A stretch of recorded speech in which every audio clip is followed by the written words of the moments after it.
Okay, so hello, I'm Charlotte Walker and I'm the International Talent Advisor at Uppsala International Hub. I'm here today with Madeleine Bustrom, who is a former semi-professional tennis player and who's had the opportunity to tour in different countries such as America, Germany, France and Ireland, to name a few. We're here today at Studenternas, which is one of the biggest sporting facilities in Uppsala, and highly relevant for our topic of conversation today, which is about how to become a part of the community through sport. So maybe I could start off by asking you, Madeleine, seeing as you've been around to different countries around the world, how would you compare Sweden and Swedish sports to that of other countries that you've been to? I guess then I can talk mainly through my experience through tennis then, because that's the sport, that's like how I've been sporting when I've been in these countries. And I think, like, for me, it's just been like such an icebreaker to come to like a new city and I haven't known anyone. And then one of the first things I've done is just like check up like who the like head coach of a club is and contact someone at the club and get to know people. Through that connection. And I don't know, I just think it's like such a nice way. It's like an easy way like to meet people like through just like playing and like talking and like it's you don't have to like do anything else but like sports and Sure. and mingle.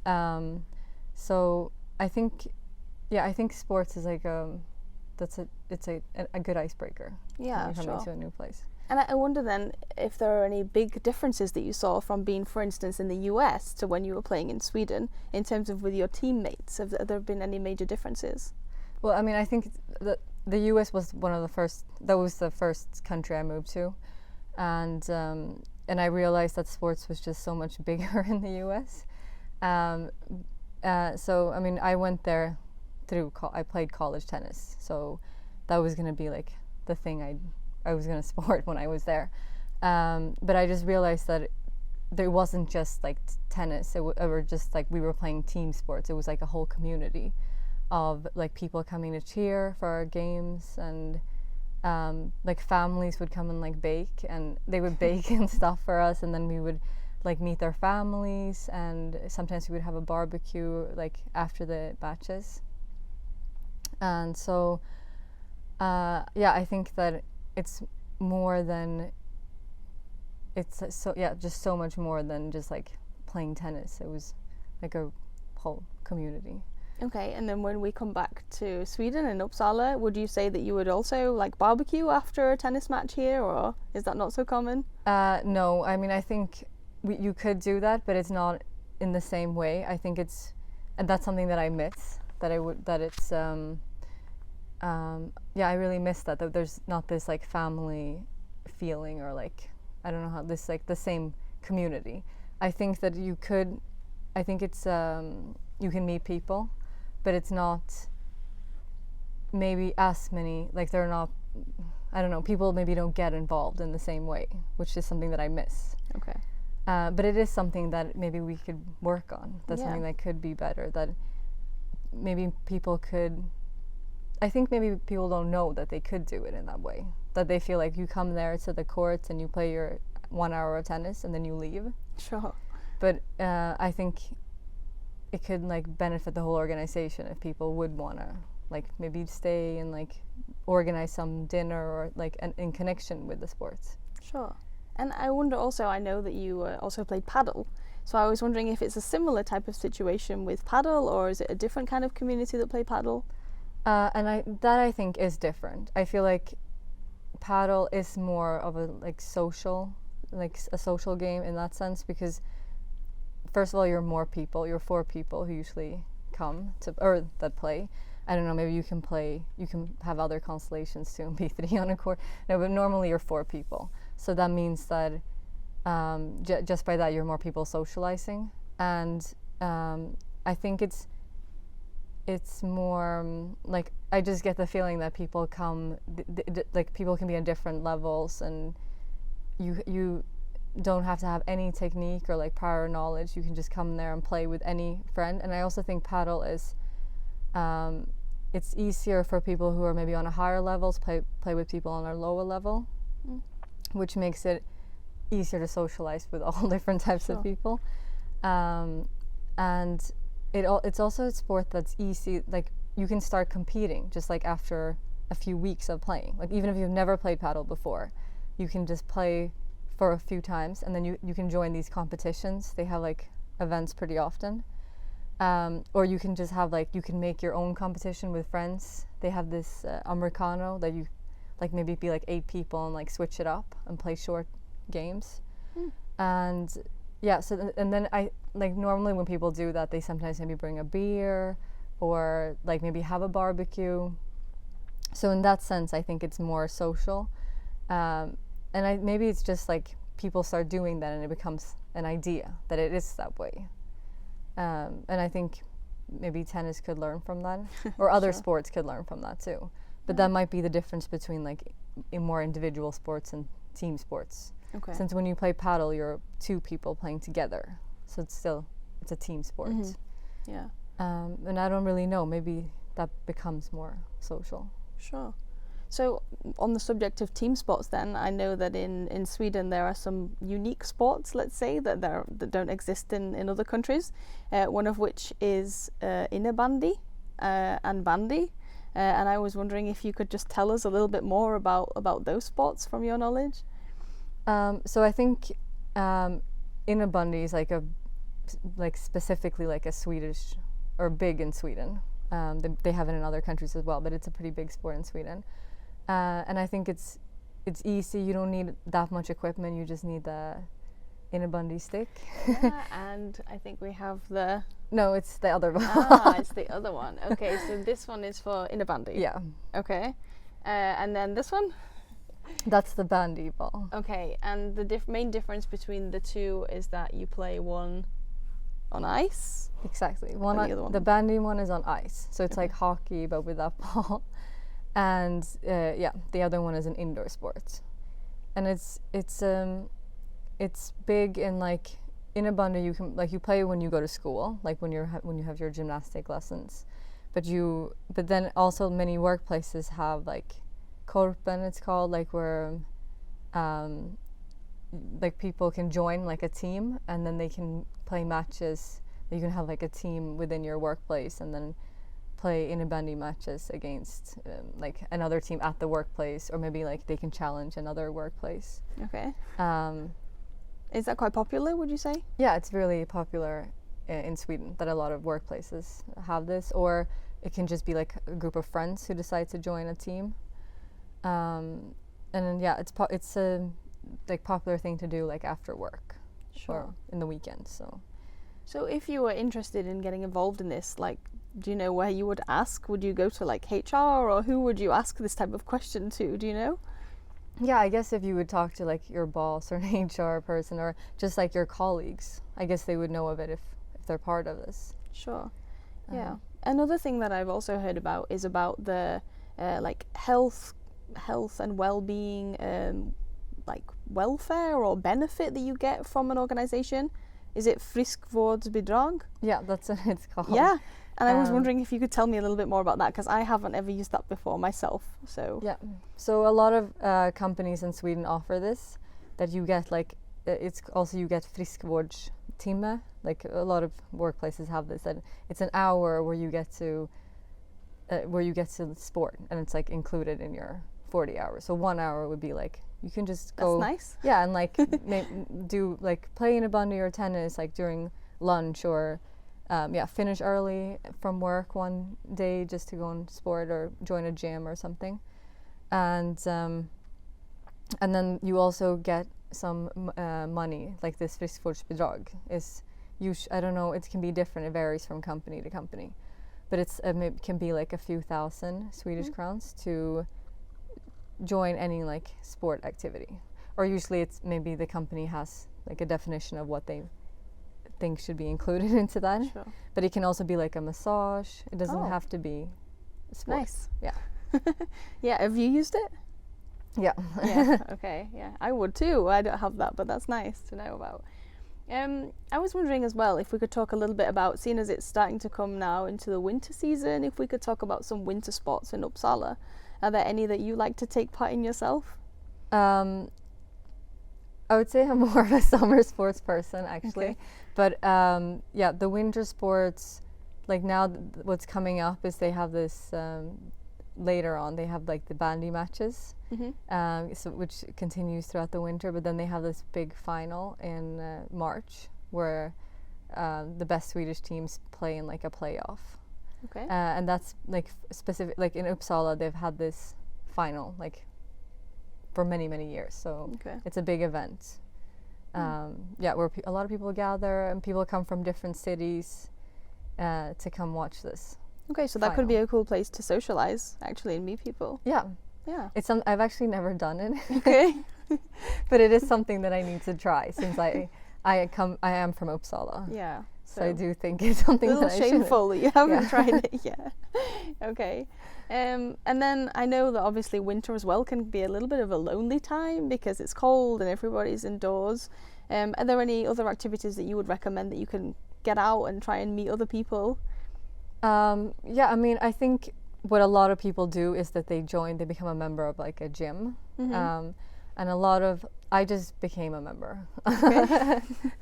and I became a member of Friskis and Sverres, which is like a non-profit gym. Okay. And they have like a lot of different types of training for different ages. They have like mothers can bring their babies, and then Yeah. like the older members, like some of them maybe who have retired, they take care of the babies. Okay. And so the mothers can practice while someone takes care of their babies, which That's is nice. yeah, which is really nice. So it's like that becomes like a community. Sure. Yeah. Where like we like teamwork and help each other to sports. So I think that's like yeah, some of these gyms, they have that as like it's important not only to go and practice but to feel like you're part of something like that. Yeah, and my own experience actually of being in the gym here is with Fitness 24/7. So last year I started to be interested in the idea of being an instructor, and I became a gym instructor there. And they offer various different classes, which I think is a great way to become a part of the community. So you can attend like a cardio-based class or something focused on weights, something like that. Also, they have cycling classes for people who are interested in like sprint or cycling beat, things like that. And as you go, obviously, like a weekly basis or a couple of times a week, then you start to build up these little communities. So now in my own class, I teach body step. I have like the little community that come now, and it's really nice that we get together like once a week to exercise together. So I think that's also another way that you could become a part of the community through going to a gym, for instance. But I know, like, because you haven't lived here so long. No, 2 years. 2 years. 2 years, yeah. And did you feel like that was like a good way of, like I don't know, coming into like the Swedish, like getting to know people in Sweden? Yeah, I did. I mean, I actually started working out in outdoor gyms, which I think is a really nice thing. Obviously, that's in different places in Sweden, all of the wooden equipment, and it's outside, and I like to be in nature. But I realized that doing that was still quite individual, and I missed having the group sessions and being able to interact with other people. So yeah, I think for me at least I joined earlier this year, like January time. It was winter and cold. I didn't want to be in the outdoor gym outside freezing. So yeah, I had the opportunity to join, and as I say, I've made some different friends in the gym, people that I meet up with outside of the gym now as well. So I think it is a good way to meet people. Yeah. Okay, and like do you do group activities and you like talk to people afterwards, or is it mainly through your like your leadership role or like your... Yeah, I have like I would say that now from the gym we started obviously like just working out, like let's go to the gym on X date together, but then after that we decided let's go out for dinner and let's get to know each other, let's go to brunch and things like that. So I think if you're interested in if you have a common interest, then it's nice to, you already have like the, as you said about tennis, you have like the basis of like a common interest that you can start and like have an icebreaker, and then it's a little easier to get to know people. Okay, so just getting back to the winter sports, I know there are several different activities we could be involved in here in the winter time. I wonder what's your favorite if you have to be forced to do some winter activities. What would you like to do and choose? Well, I actually like I never went skiing like growing, or since I was competing in tennis, I never dared to go skiing. I never really learned how to do it. But then the last couple of years, I decided I really want to learn how to ski, because I feel like it's like a social thing in Sweden to know how to like ski, and a lot of people like go to the mountains like Idre or Sälen during the winters with their friends, like for a week. Are they close to here, to Uppsala? No, they're pretty far away. It's like maybe like 5 to 8 hour drive or something. Oh wow! So okay. it takes some time to go there, but it's like a really fun thing to do for a week during the winter time. Sure. So it's something that I really wanted to learn, and they actually have like, I checked it out, and they actually have they rent out skis, and they have they have like a small slope. It's not big, but they have one in Sunnersta. Okay. So I tried it out last year. I rented skis and I went cross country. Okay. And I fell like 1,000 times, but it was really fun. And there were a lot of people out. So as soon as there's snow, like a lot of people go cross country skiing. You can do it like at lots. They have in Hågadalen as well. You can do cross country skiing. Okay. And then so the small slope that you mentioned, is that possible to get there by bus or public transport, or do you have to figure out your own way to get there? No, but I think there are buses going there, but it's like nothing is really far. You can also bike. Okay. I mean, if there's a lot of snow, it might be difficult, but like there are buses, and you can. I think you could walk, but it would take a really long time. Yeah. But I think that's like a good thing with Uppsala, that it's not really far. You can get there by like bike. Sure. Yeah. Okay, and then so we also have like the cross country skiing, the downslope skiing, and also I've seen people ice skating on lakes, which I think is super cool. Have you tried that? Yeah, that I actually did as a child. So Okay. they have at like Studenternas, they have different ice rinks, and that's like where they play like hockey and bandy as well. But then they also have in Svandammen, I think, when it's really cold, just that little pond becomes like a place where like kids can like ski or not ski, go ice skating. So I did that as a child, and yeah, I think you can also go to like the lakes. They have, if now it's been like warm lately, but if it's cold enough, you can skate at Fjalldura. Okay.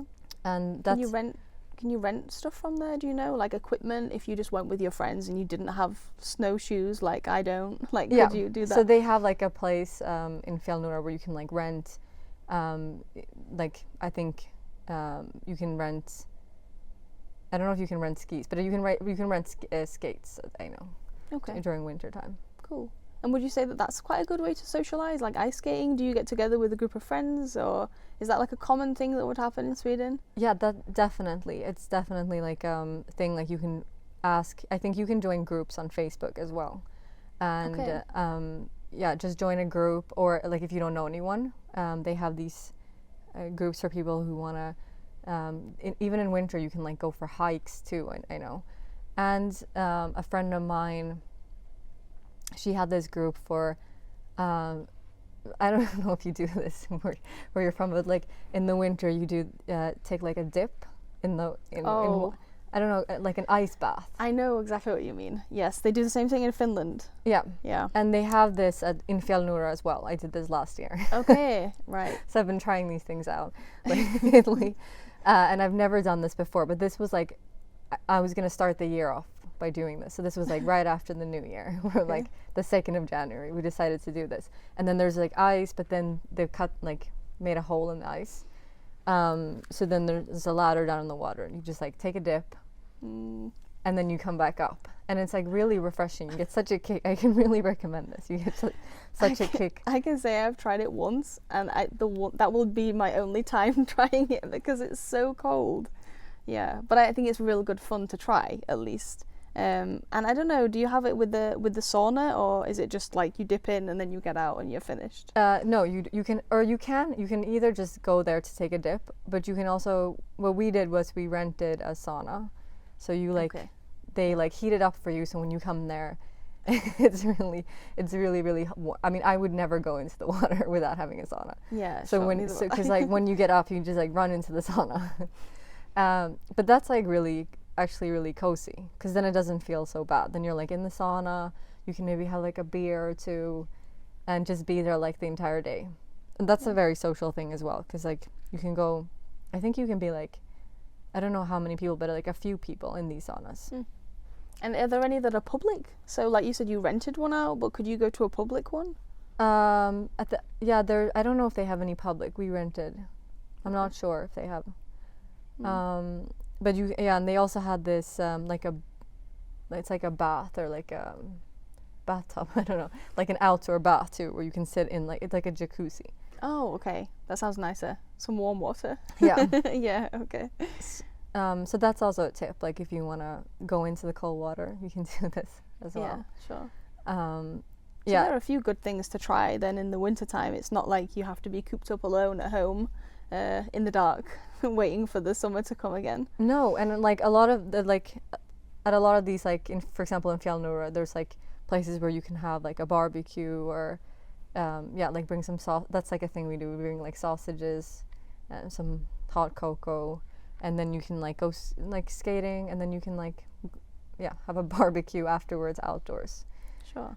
Yeah, that sounds really nice. Okay, so if you're not a big fan of dipping in ice and being freezing cold, what are some other things that you could maybe do to get involved in sports in Uppsala?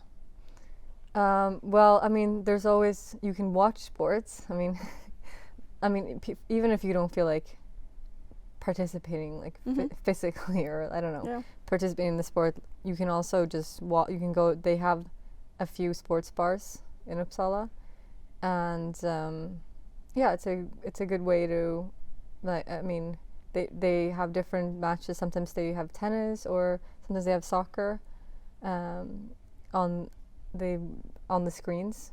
So that's a good way to just like go and have a dinner with your friends, and you can talk about sports. Another thing that I like, me and my friends like to do is we like to watch the soccer matches live here now when they've built this big stadium. And then we can Sirius, which is one of Uppsala's local soccer teams, they play in the highest national team in Allsvenskan, so it's extra fun to watch them play and cheer for them at the same time as you can get a beer, or they have some hot dogs and food that you can buy, and it's a good atmosphere. That's interesting. So you can drink in the stadiums here? Yeah. Oh, okay. That's really different from the UK. You're not allowed to do that in like football stadiums in the UK. Okay. Yeah. Why is like? I think because people behave poorly. Okay. So I think that's probably the reason why. But that's really nice to know. I didn't realize you could do that. So is it something you do often with your friends, that you would come to do this and like socialize through that way, or is it something that generally Swedes like to do, to go out and watch different sports? Yeah, I think it's I think soccer is like, specifically soccer is like a big sport that people like to watch live, and soccer and ice hockey, that's like their like a big sports that people go and watch live. Sure. And I think it's a fun thing to do together. Sure. So now I think maybe if we could take a summary of everything we spoke about, and if you could give us some of your top tips, if you like, for how to become a part of the community through sport. What are the things you'd like to leave us with? Then I would say, I think my biggest tip is to maybe join the membership, like to become a member or join either a gym or an organization. Like for example, becoming a member of like the tennis club, and many of these clubs like have a gym as well. So you can get a lot of friends through that, and just see what like the club like what events they have, and it's a great way of meeting a lot of people. And the second thing is to what I just mentioned, you can like go to a live game, to like a soccer game or to bandy or hockey, and meet a lot of people. Maybe check what's going on like Facebook. If there are other people going, you can meet up and socialize through that. And the third advice is to maybe check up at your workplace, if you have a workplace, or if you're a student through the university, if they have some sports or like Korpen team, something you can Sure. join, a sport that you can join and be part of. Yeah. Okay. Thank you so much. So I just want to thank you for your time, and also just say thank you to everyone for listening. And perhaps if you have the chance to check out our other podcast, that would be great. And also visit our website and find out some more information there. Thank you very much.